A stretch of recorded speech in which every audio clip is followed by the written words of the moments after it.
summer, I need to create some space for myself. Not a big adventure, not a getaway like we might have had planned for this summer, just something small, into a quiet place. Somewhere where time feels a little slower. And the accommodation is, well, quirky.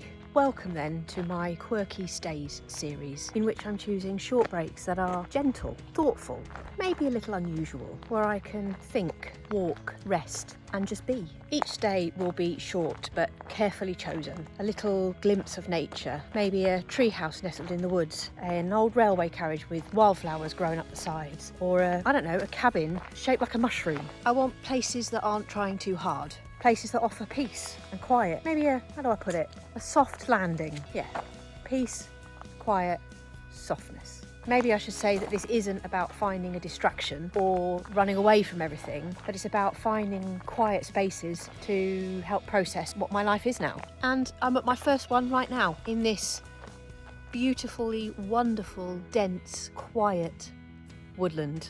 It's a pretty good start, I have to admit. Not only am I in the most glorious woodland, I am staying in a truffle house.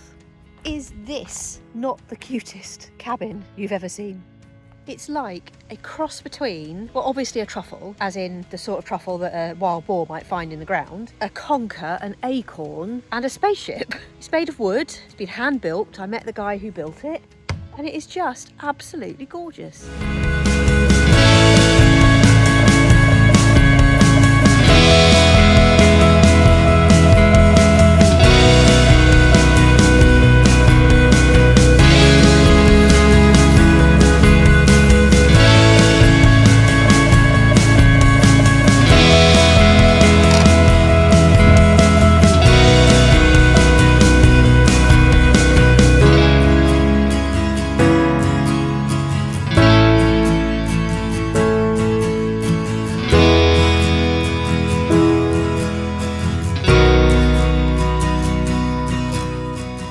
As you will know from my last video and my blog as well, Splodz blogs, life took a turn quite recently and it's been really difficult to, well, I haven't even started to process what happened. As I said last time, this idea of falling back on getting outside, having little experiences in nature, such as this wonderful woodland, is just a little thing that I can do proactively to clear my head, help me think. Dare I suggest, start to process the trauma. And whilst this isn't exactly the adventures that we'd planned for this year, not by a long way, a couple of people suggested to me that maybe I should just find something cute and go away, find some peace and quiet, find some space and do some thinking. And so this is my first attempt at just that.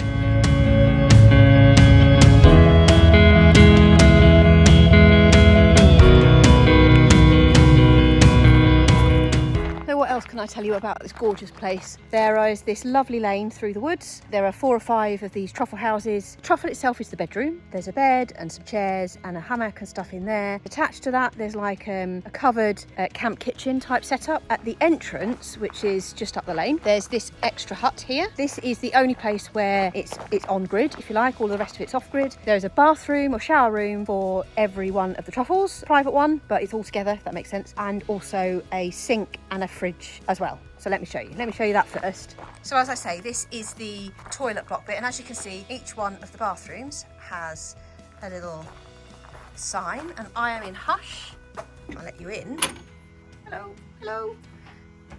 Shower, good shower, looks like. Everything's provided, so like I say, this is not slumming it by any stretch. A proper flushing toilet, sink, towels have been provided. So that's that bit, and with light. And then around this side, there's this setup. So again, it's undercover. So each one of these has also got a sign. So hush is the one I'm in, and there's a sink with hot water, cold water, all the things you can need, and a fridge, which has got my food in for the weekend. So it seems to be set up really well here, and first impressions are excellent, I have to say. Definitely fits the Quirky bill, and that is what I was going for. Picked up everything that I brought with me for my dinner tonight. I shall cook that up, and then I'll show you around my little truffle, my little home away from home for 2 days. So this is my truffle. This is Hush, so named because it's the furthest away from the on-grid toilet toilets and showers and everything. It is cute and gorgeous and lovely. This is my camp kitchen, and I'll show you that first. So picnic table, comfy chairs, camp kitchen, and then this is a wood burning pizza oven type situation. Now I told my friend Sarah that I was coming here, and she suggested that I should make a truffle topped pizza to eat in my truffle house. So Sarah, excellent idea, superb idea, wonderful idea. Am I going to do it? No, I'm not. No, I haven't come prepared to make pizza. Too much for me today, just too much. So I've brought something else truffle related to eat in my truffle house later, and I'll show you that later. You can probably guess, it doesn't take a genius to work it out. That's my camp kitchen. There's a hammock over there and a field with sheep. Let me spin you around and make you feel sick. There's a little fire pit area here with a couple of chairs. But obviously the thing you want to see, and the thing I want to show you the most, is inside my truffle house. This is inside the truffle house. Just give you a bit of an overview, a bit of a quick overview. I've obviously made a mess already, as you can tell. So yeah, you come up a few steps into the truffle house itself. So you're a little bit raised up. You've got these absolutely gorgeous windows with views of the woodland, and this wonderful, it smells amazing. It's a little bit echoey. It's a little bit weird, but it is absolutely gorgeous. Wood burner, probably not going to need that. Although if it's wet tomorrow and it's forecast to be, I might want to dry some things out. A hammock under this window here, which looks like a wonderful place to read. A comfortable looking bed, a couple of chairs and a table, and then behind the door here it's like a stable door situation. There's a little space to hang clothes. They recommended that I brought slippers for in here, which I have done. They recommended that I brought something warm to wear, which I've done, and a head torch, which I've done.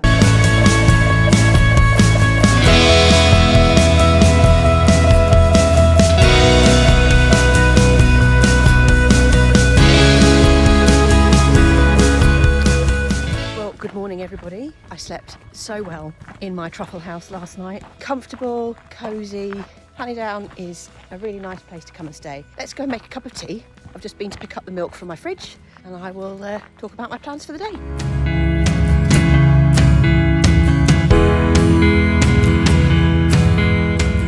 While the kettle is boiling over there, I thought I would just talk about why I came to Devon, to Oakhampton. And actually this is an area I know reasonably well, shall we say. Dartmoor is the place that I fell in love with hiking. There's no doubt about it. I've told this story many times before, and the idea was, on the day between my 2 nights staying at this wonderful truffle, is I would go and hike Yes Tor, which is the highest tor on Dartmoor. It's the second highest point on Dartmoor, and I was going to do that as well in the same loop. First, I'm going to do my morning pages, and then I'm going to work out what to do today.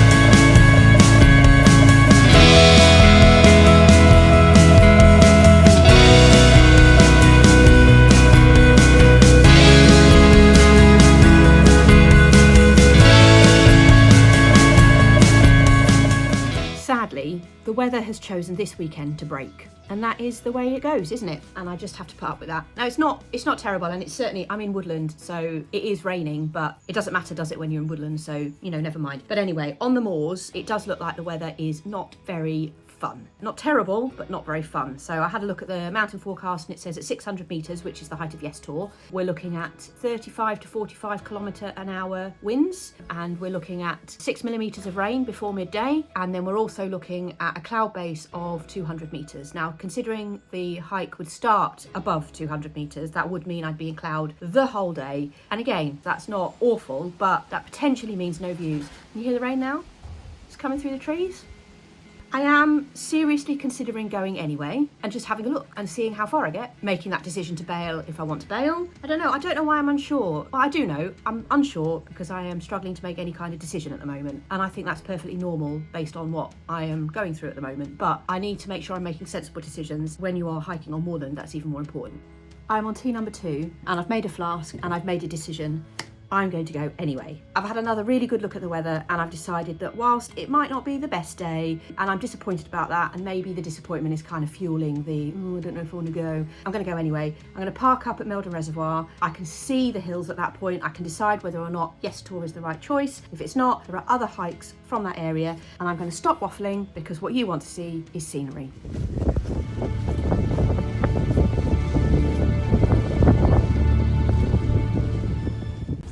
Right, well I've made it. I'm at Meldon Reservoir, parked up, paid for the day. It is raining now. We're just going to see how far we get. I'm heading towards Blacktor first, I think that's the name of it. And there's not going to be much talking and there's not going to be many clips because I'm also using my phone for my GPS. I need to conserve battery. I have obviously bought a battery pack, that's sensible. Just heading over the dam now, out onto the moors. A few clips, a bit of a hiking montage. At some point I will write up the hike. Whatever hike it is that I end up doing, I shall write up that hike on my blog.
That was a climb, but all good. It is wet, it is quite windy and it's exposed, but it's all right, it's okay. I'm happy with my decision. I'm just gonna have to deal with the elements and that's okay. But anyway, hello from Blacktor. This is the first tour that I will see today. I say that because I can't see the next one yet and I'm quite close. There is not very much visibility, but this is good for me. I forgot how fun hiking on Dartmoor is. I really enjoy it. I've always loved it. Obviously, I'm having to really use my map. I've got my compass if I need it. I've got a printed map as well as my phone. I will be very careful to find my way to the next tour.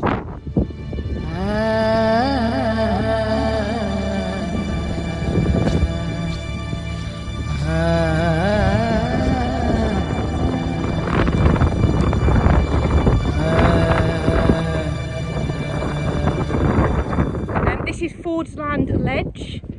Not a tour, but might as well be. And this is, I'm assuming, some sort of post house or whatever, because I'm now inside the military firing zone. No firing today, because I checked. I think the next point of interest on my hike is the highest point in Dartmoor, and that's High Willys, and that is 621 metres above sea level. And Yes Tour, I think, is 619.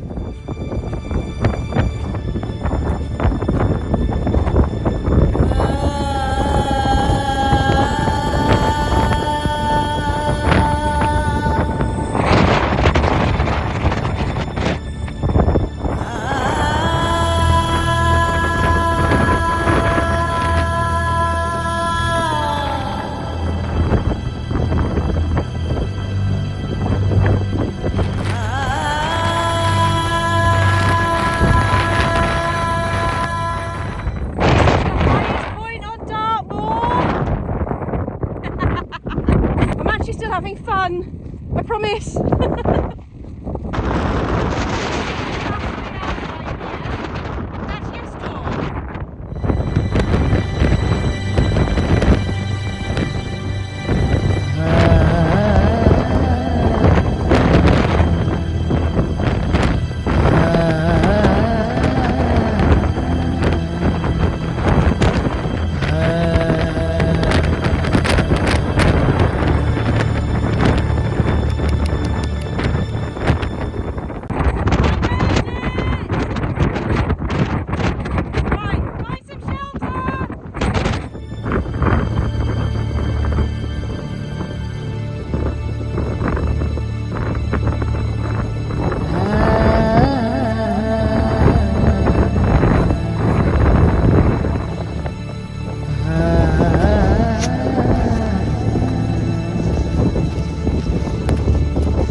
longer, then I would do the sponge bog several hours later at the bottom, but I'm not going to do that. But it's several hours later since I last spoke to you at least. As you can tell, I am back at my truffle. I have tea, I have chocolate truffles to eat in my truffle, but I just wanted to say how much fun I had on Dartmoor today. I did cut my route short a little bit. I walked about 8 miles instead of 9.5. You'll have seen in the clips, it was blowing a hoolie. It was quite wet, it was quite windy, and there was pretty much zero visibility. I was safe, I had navigation tools, I had what I needed, I had warm layers, all of that good stuff. Sometimes you just want to do an hour less on the moors. I've showered. The shower at Honeydown was really good. Very impressed with that. Let me show you on the map where I hiked today. Right, let's see if I can do this successfully without going wrong. So I parked at the Meldon Reservoir car park, which is here. It cost me $5.60 for the day. Happy to pay for parking, especially when there's toilets and a decent car park and everything else. It all goes back into Dartmoor National Park. So this is the dam here. There's also the viaduct, which has obviously got wet. I walked round the reservoir and then I went up here. So this is all uphill. It was reasonably steep, but it was fine. So all of this was a bit bouldery and a bit steep. I came up here. This was quite up high. And this is where the weather really started here. This is Black Tor. And then I went pretty much followed this. My lines were a bit wibbly. That's what happens on Dartmoor because you've got marshland and boulders and tors and everything else, so my line's a bit wiggly, but it pretty much follows this. This is where the firing range begins, and then I came up here, then I went up to High Willhays. I think it's just here is actually the highest point on Dartmoor at 621 metres, just over 2,000 feet or something like that. Yes, tour was fun. I did bag the trig. You'll have seen I didn't get on it, or I didn't even get right up to it, to be honest, but I did touch the trig, so that counts. And then I was due, as you can see, to do West Mill Tour and Road Tour before I came back, but actually I took this route here, up here, down here, and then this line here. And then so this meant that I dipped right down. This was downhill, downhill, downhill, and by this point it was much clearer, much nicer. It was still raining, and then picked my original route across the common here. This here was super steep, and then I had a bit of a surprise. Oh, probably somewhere around here or thereabouts anyway, where I had to cross on stepping stones. It was a really, really lovely route. Would recommend. I'll pop it on my blog and provide a link to the OS maps. Really well worth a walk. I think because it's been so wet and all of my stuff's wet, I might put that wood burner on.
It is absolutely chucking it down. The rain has come off the hills and into the valley, and it's pretty nice. I mean, I hope it stops because I'd really like to go to the seaside today. And actually, because the rain is battering on the tin roof, I don't know if you can hear me, so we'll test that in a minute. But still, thought I'd check in this morning to say another lovely cosy night in the Truffle. Honeydown really is a lovely place to stay. Really good start to this Quirky Stays thing that I thought I'd do on a whim this summer. Even with the rain, it is absolutely gorgeous. After I had my dinner last night, I lit the fire in the Truffle and I just relaxed. I've been reading a book. It's called The Way Through the Woods, and it's a book about grief. My friend sent it to me, actually. Yeah, I'm hoping this one might be helpful. For now, it's morning routine time, and for me, that means morning pages and tea, and probably lots of tea. Checkout isn't until 11. It's only 9 o'clock now, so I'm going to make the most of it. I'm just going to enjoy this last couple of hours of living in the woodland.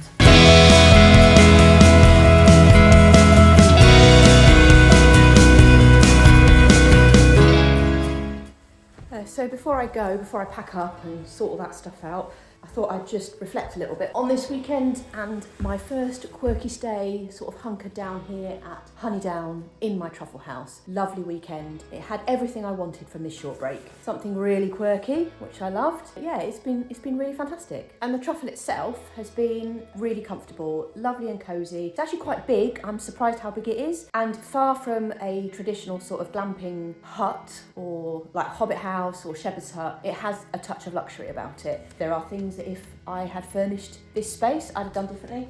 These chairs, they're not for sitting on, but I've had plenty of places to sit. I slept well, I read some of my book, did a bit of writing, I ate all my meals with a very friendly Robin for company. And yeah, I just feel like this was exactly what I needed. It's exactly what I set out for, which was something a bit quirky, a bit unusual, but also where I could get away from it all, have some peace, have some quiet, and just enjoy being outside for a significant amount of time. And so as I leave my truffle behind, I will leave this video behind as well. I shall put many more details about this trip over on my blog, costs and where I booked it, links, all of that stuff. So check out splodzblogs.co.uk. We'll say bye to the truffle house and hopefully I'll see it again sometime. In the meantime, I look forward to my next quirky stay, and I think that's going to be very different again.